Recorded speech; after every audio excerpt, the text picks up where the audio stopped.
All right. Good morning and welcome to another episode of the Liberty Dad podcast, a discussion on politics and culture. I'm your host, DL, America's most objective libertarian. If you're tuning in live, thank you so much for giving me your time so early. All right, folks, I think I meant to give you an announcement today, a simple one, nothing major, at least not in terms of the show major. Yeah, that's correct. So tonight, at 7:30. I want you to tune back in.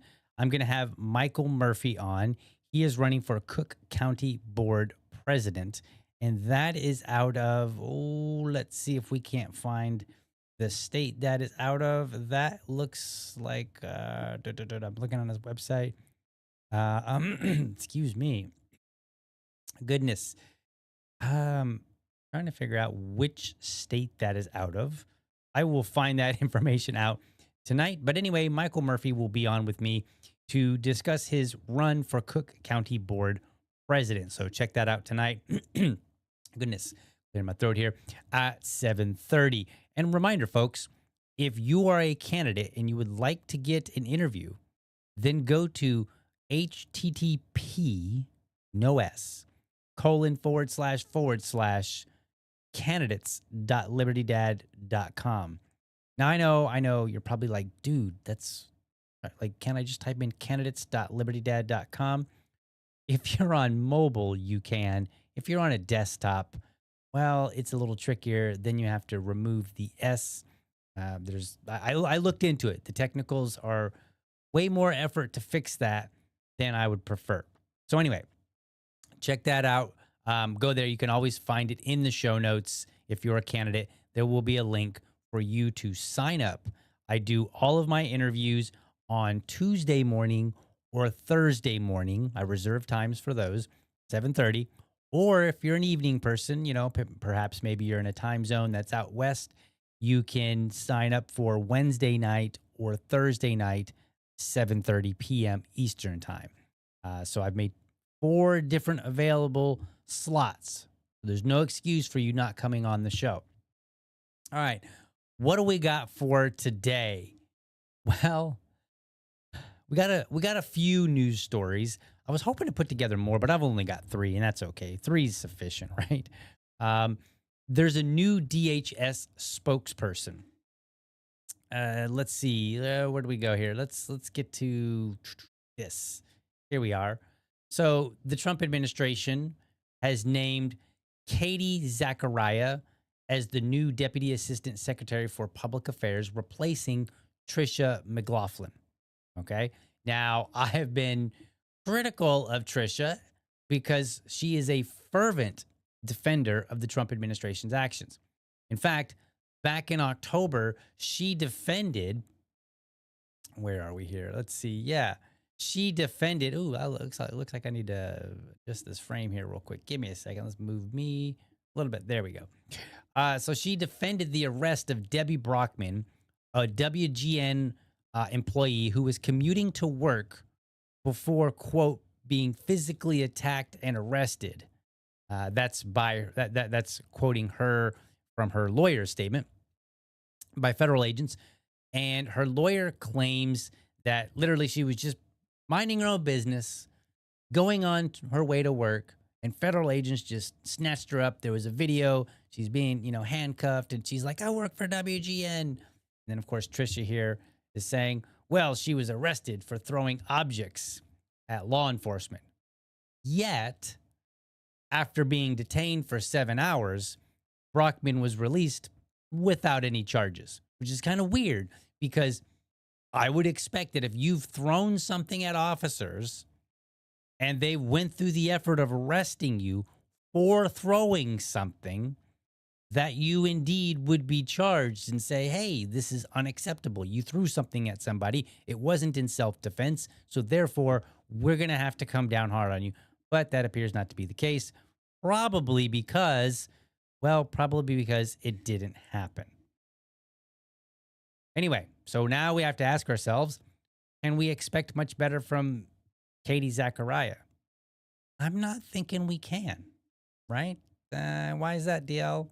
Well, here's an interesting New York Post article written by Katie, titled, Why My Gym Caved to Anti-MAGA Bullies and How I Fought Back. Like, we're already not even starting off well. Like, I want you to think about this for a second, okay? This was published February 15th, day after Valentine's Day. And this woman is now going to be the new Deputy Assistant Secretary for Public Affairs for DHS. And she penned an article about anti-MAGA bullies at her gym. So what's the story here? Well, she writes about how a liberal woman at her yoga studio made a fuss over her Team Trump 2024 hat. Katie wrote, freedom of speech doesn't evaporate at the gym door. The First Amendment has no discomfort clause. A Team Trump or MAGA hat isn't obscenity or hate speech. It is political expression supporting our sitting president.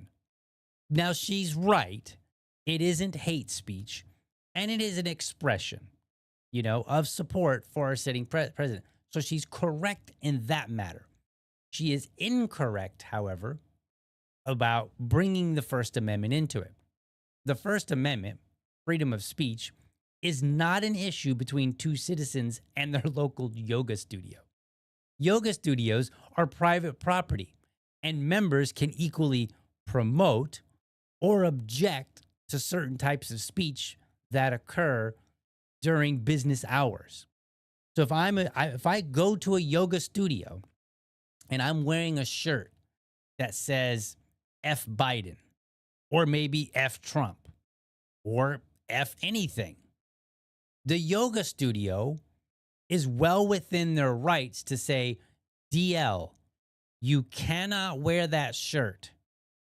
And if you do, you will relinquish your membership here, right? You will basically nullify your membership. We'll give you your money back, whatever. They can do that legally.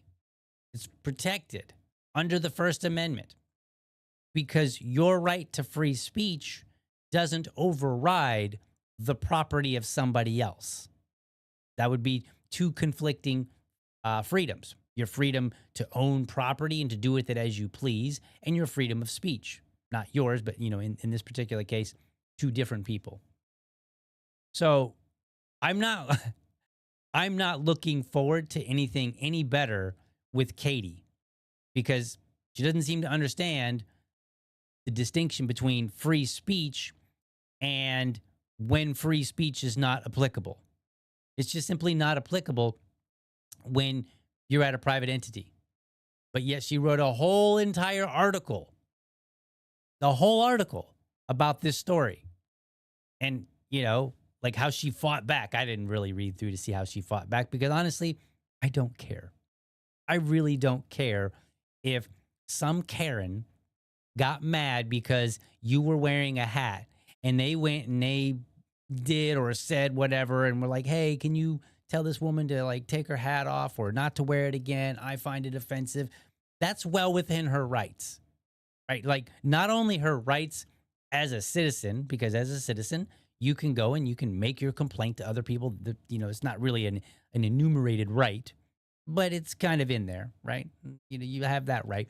But more importantly, as a fellow member of the yoga studio, presumably a paying member, she has the right to voice her opinion and say, hey, I'm a paying member.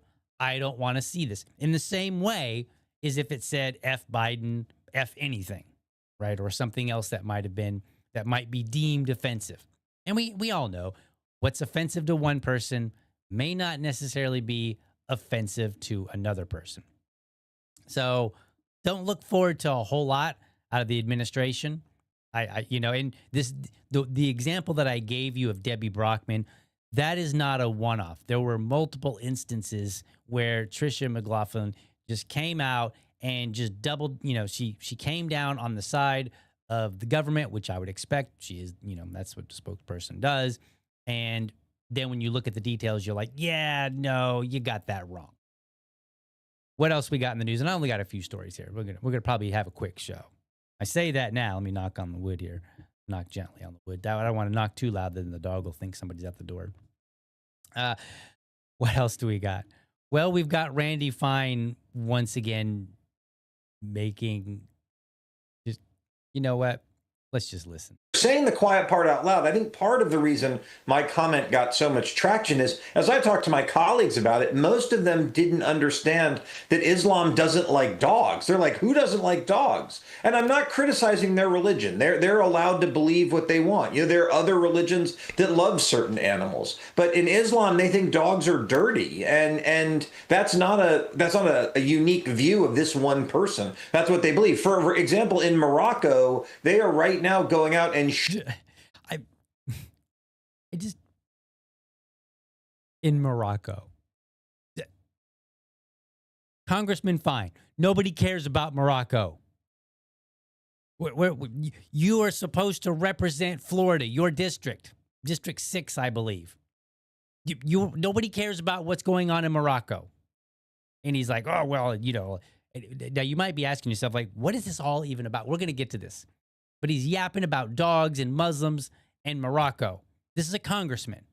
He's not talking about like, hey, in my district, here's what the people are telling me. He's whining about something that has nothing to do with even Florida, let alone his district. Let's continue listening. Shooting 3 million dogs to get ready for the World Cup tournament. But they're hunting them, dogs, in the streets, shooting them. This is not unusual. And so I don't understand it. I mean, I said, if they make us choose, well, don't make us choose. If Muslims don't want to have dogs, that's perfectly fine. But they don't get to tell me I don't get to have one. And they certainly don't get to tell you in the United States of America that you don't get to have one. That shouldn't be controversial. The fact that it is tells you how far the Democratic Party has fallen. Wow. Okay, so the Democratic Party has fallen because apparently Muslims don't like dogs. Now, what in the world led to all of this? Well, to best understand the story, we've got to skip back a few days. So on February 15th, on February 15th, the New York Post posted an article. New Yorkers forced to dodge minefields of unscooped dog poop littering weeks old sidewalk snow. Not a nice sight. And you can see like they've circled the dog poo. So basically what happened, the snow came, people walked their dogs did their business, and then people continued on without cleaning it up. And then the snow started melting, and then all of a sudden you're like, wait a minute, where's all this dog poo coming from? Because people weren't cleaning up after their dogs. So then what happens? Well, then this person who is apparently an activist, Nerdine Kiswani, she tweets out, finally, New York City is coming to Islam. Dogs definitely have a place in society, just not as indoor pets. Like we've said all along, they are unclean. Okay, it's an opinion. Islam, New York City is coming to Islam. I don't know if I would go that far. This was on February 12th. Okay. I think the story broke a little earlier. But so this is tied to it. It's related. Okay. So then what happens? Well, then Congressman Randy Fine, because he's got so little to do, he tweets out, if they force us to choose, the choice between dogs and Muslims is not a difficult one. Oh, okay. Wow. We went from, hey, we've got this issue of dog poo, right? And then we've got activists that are like, yeah, finally, you guys are getting the picture because us Muslims knew all this all along. We were the dog conspiracy theorists. We knew it. Okay. And then you get a congressman who's like, oh, you forcing me to choose between a Muslim and a dog? No, nobody forced you. First of all, Congressman Fine, you live in a state called Florida.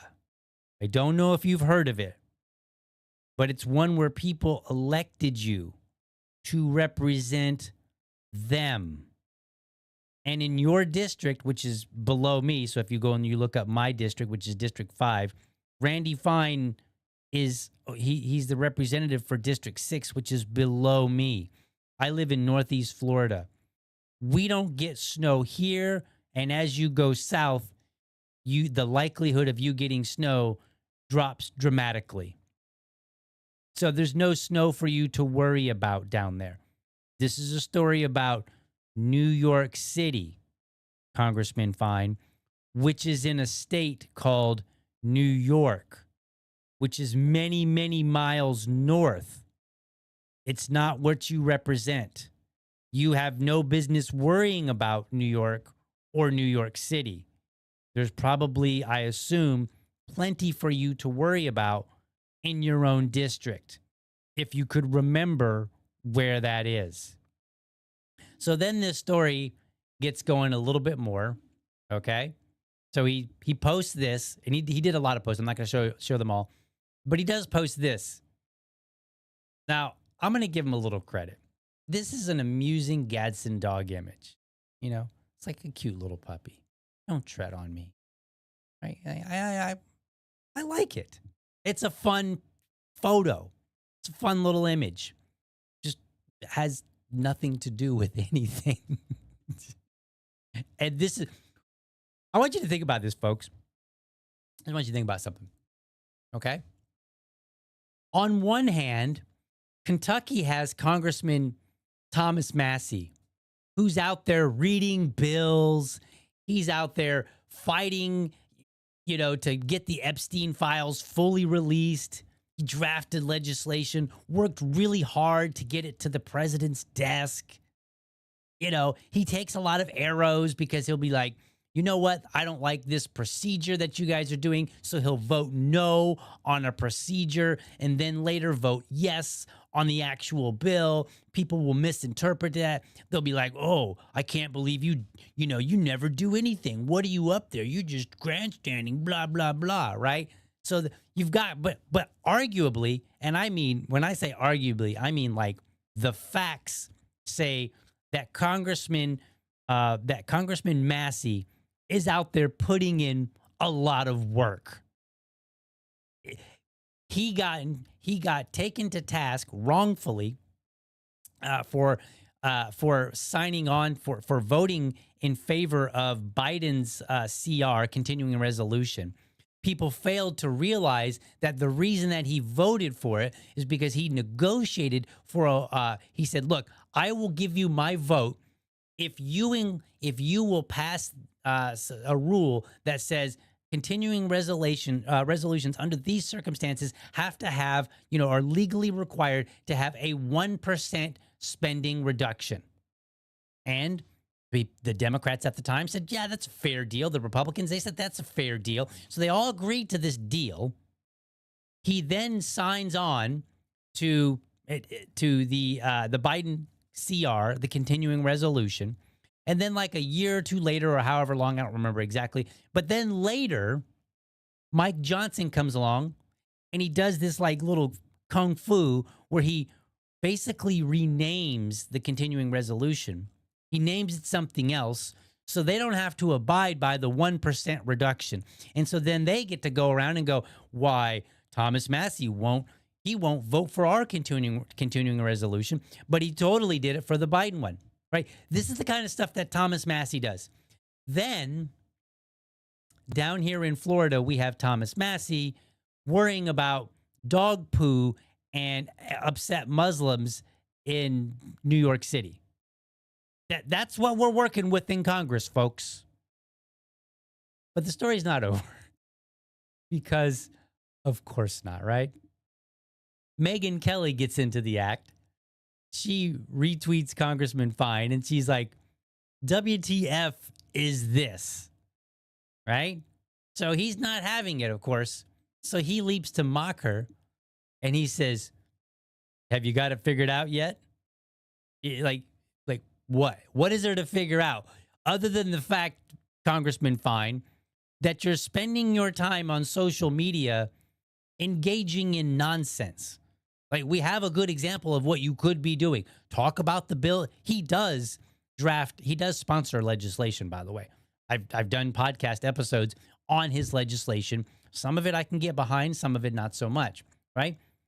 But when he gets to social media, this is what he's like, oh, it's time to be a troll on social media. So then Megyn Kelly ends this by saying, what I figured out, you pathetic, sweaty man, is what an idiot Muslim says when an idiot Muslim says no dogs in New York City, instead of attacking the person or the policy, you went full bigot. F off. Yeah, you know what? Like, kudos to Megyn Kelly. Really. I'm tired of Congressman Fine saying all this crazy stuff and people just kind of letting it go.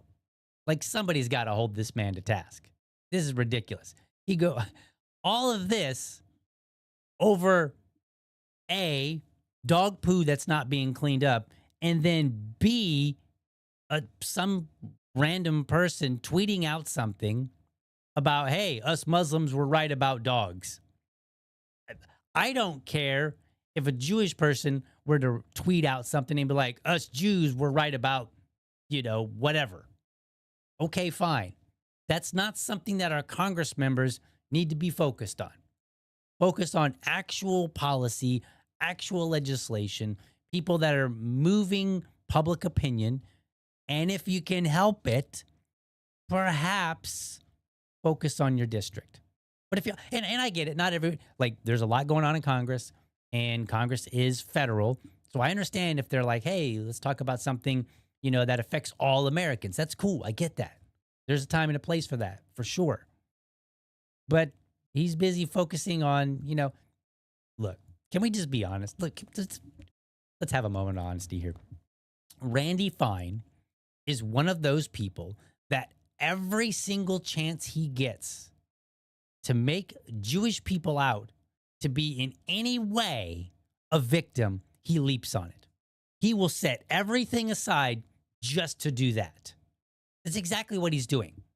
He's like, oh, Muslims, like they want to get rid of our dogs. Like he's not saying it out loud. He's not coming out and saying, like, as a Jewish person. But that's really what it's about. He is taking his religious battle to his platform. He's not representing people. And it doesn't even matter. Who cares? Until New York City is going to pass various laws that I disagree with, that Randy Fine disagrees with, that we both might equally disagree with for the same reasons. Okay? But that doesn't mean that he needs to concern himself with what's going on in New York City.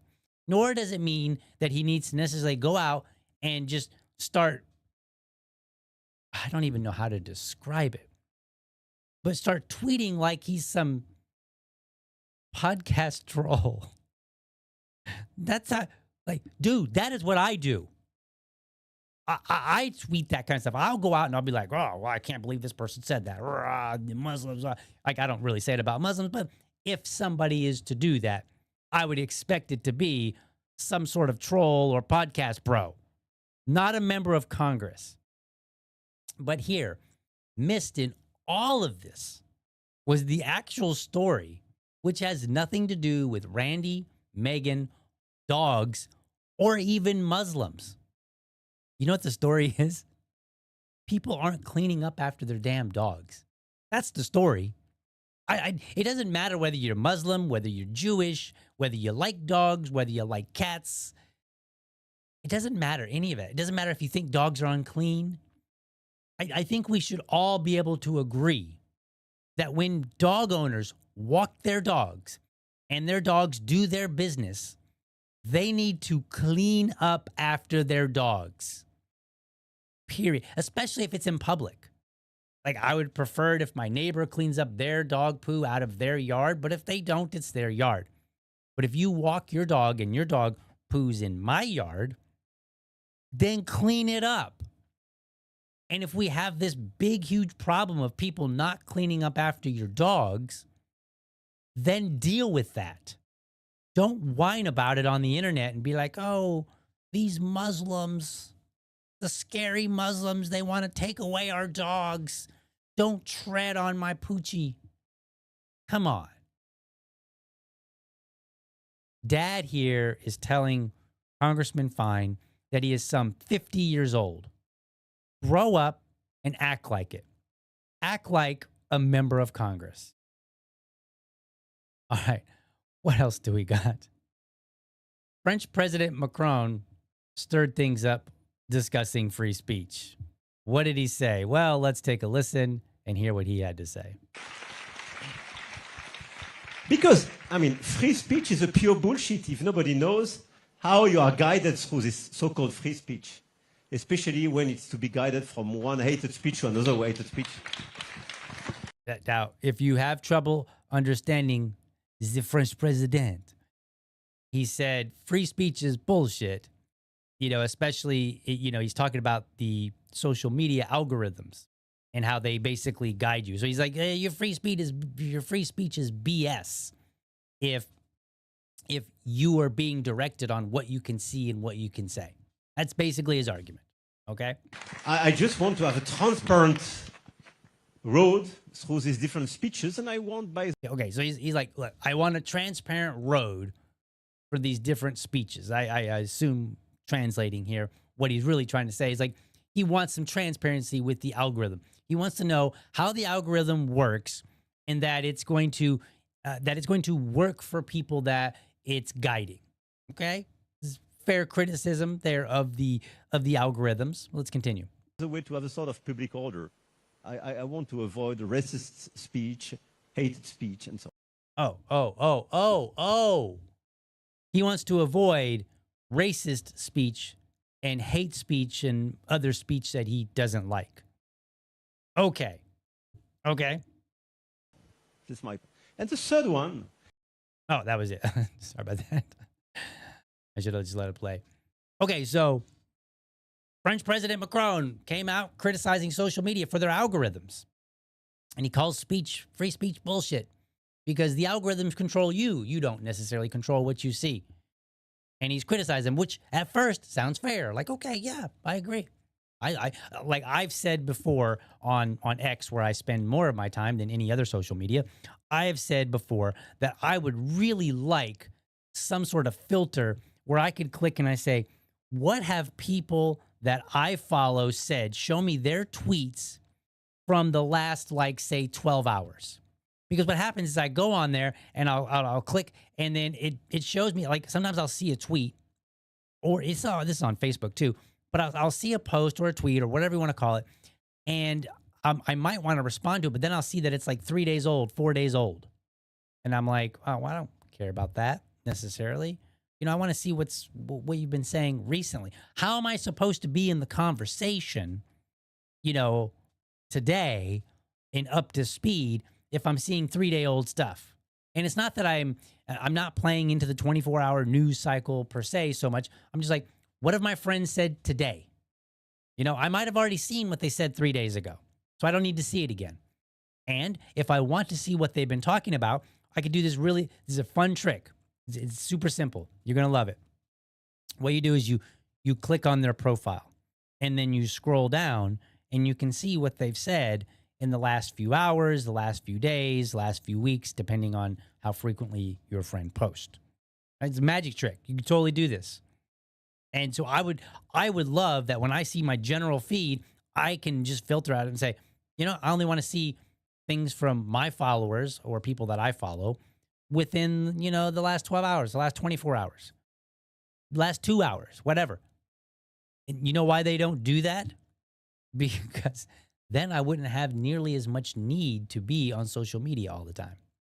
I could be like, all right, I'm going to go away for 5 hours and I'm going to come back and I'm going to click this little button and it's going to give me the last 5 hours worth of comments from people that I follow or people that follow me. Now, here's the truth. On one hand, Macron's words are in the context of criticizing social media algorithms, which dictate what users see. So we've talked about that. And that's fair. Like, that's a fair criticism. Okay. This has long been a complaint by users. Excuse me. Sorry about that. It's long been a complaint even by users. On the other hand, countries in Europe have little claim to being any better defenders of free speech with the passage of measures like the General Data Protection Regulation, the Digital Services Act, and the Digital Markets Act, all which regulate speech in some way. And we just heard the French president himself say that he would like to avoid hate speech and other kinds of speech, racist speech, hate speech, any kind of speech that he doesn't like. And he would like us to avoid that as well. So it's not that he wants the algorithm to be transparent for the sake of the users. He wants the algorithm to be transparent for the sake of the government so that they can turn around and they can say, okay, now that we see what you're regulating, how, you know, what you're promoting to people, we don't like it. You have to do something different.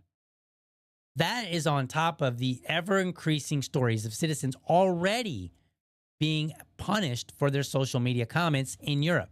And we've heard them, like people, like the most famous one was, what was his name? Count Dankula, I think it was his name. Several years ago, he had a video where his dog would put its arm up and he would say Hail Hitler or something, and the dog would throw its arm up.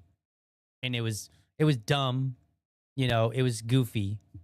Randy Fine probably would not like it, but I don't know. Like, on one hand, Randy Fine really likes dogs, and he doesn't want to be told that he can have one. But I think that Randy Fine would probably come out and be like, whoa, whoa, whoa. You can't teach your dog to hail Hitler. I don't know. There's a conundrum that only Randy Fine can figure out. Nonetheless, he got arrested for this, which is totally ridiculous. It's more ridiculous that he actually got punished for this video than the ridiculousness of the video itself. It's just absurd. Like, if you give me the tools, I can filter what I see. I don't need help from big government. I just don't. And nobody else does either. Free speech isn't about how algorithms direct what we see any more than it is about yoga studio Karens that are upset over what's printed on your hat. And like the DHS's Deputy Assistant Secretary for Public Affairs, Katie Zachariah, and many others here in the United States, European officials, they poorly understand the concept of free speech. It is about the government being restrained on what you're allowed to say and what punishment you receive for saying it. Now, if it's a threat, and we have guidelines for what makes a credible threat. So if it's a credible threat, then yes, I think it's fair for the government to step in and say, whoa, you can't say that. You cannot threaten that when somebody comes home, you will harm them. You cannot do that, right? That's illegal. I'm fine with that. But that is a direct threat. Just somebody saying something racist is not a threat. It may be unpleasant. We may not like to see it, but it is not a threat. We would be better off if social media companies would simply just start developing features to allow us to decide what we see. That's it. And then the government sit back and go, okay, now we know what people want to see, right? We can see which posts are getting traction. Maybe people will say, I don't want to see profanity. So they click a little button and here's the profanity filter, right? And then the profanity filter can be preset with a lot of your common profanities. Pretty simple process, right? If social media companies want to have a system where things get flagged as racist or whatever, and then somebody wants to click a little button and say, I don't want to see any racist post. Will it be 100% accurate? No. With AI and with the ability for users to add their input, we could totally manage this ourselves. We don't need government intrusion, because free speech is the concept of it is a limitation on government. That's it. It limits government. It says government cannot do this, or government can only do this after this. This is where we get like due process, right? The Bill of Rights here in the United States says that you cannot be denied your rights without due process. The government is required to engage in due process before they deny you your rights, before they obstruct you from exercising your rights, or before they punish you. That's what must happen. So the idea of free speech has nothing to do with what hat you wear, who gets to make a complaint at your yoga studio, right? It doesn't matter that somebody comes out and says, hey, us Muslims were right about dogs. Maybe they are. Maybe they are not. They can say it, and I can choose to say, yeah, you're right, or I can choose to say, yeah, you're dumb, or I can be a little more diplomatic somewhere in the middle and say, you do you, boo. That's the diplomatic version of the internet. You do you, boo. So there we go. That's what I got for you today. Let's check out some comments here real quick. We got some. Let's check out the live chat here. We got Jerry in live chat telling us the Constitution limits the government, not the people. It is that simple, folks. feel like this is loud. Get this music down a little bit here. There we go. How about that? All right. Yes, the Constitution limits the government, not the people. Now I realize that France has something different, but when we talk about free speech, generally I think most people are referring to free speech as we understand it in the United States. We're kind of like the default for free speech. And for a good reason. Because once upon a time, we actually meant it. Today, not so much. Anyway, folks, that's all we got for the comments. Let me make sure there's none other anywhere else. No, we're good. We're good. All right. Well, that's a wrap for this episode. I hope you enjoyed it, found it informative and inspiring. I want you to do me a favor. Come back later, drop a comment. Let me know your thoughts. Did I miss something? Do I need to offer a correction? Maybe you want to be promiscuous with praise. I'm cool with that. Whatever the case, I'm all ears. But with that being said, I'm out. I will see you tonight, 7:30, for my interview with Michael. I forgot his last name, but his name is Michael something. You know that I'm all about supporting organizations that hold my values. Make sure you head on over to blackgunsmatter.shop. They've got apparel, stickers, and more. Use the code LibertyDad, all one word, at checkout to score a 10% discount. Or just hit the referral link in the show notes. That'll make it so much easier.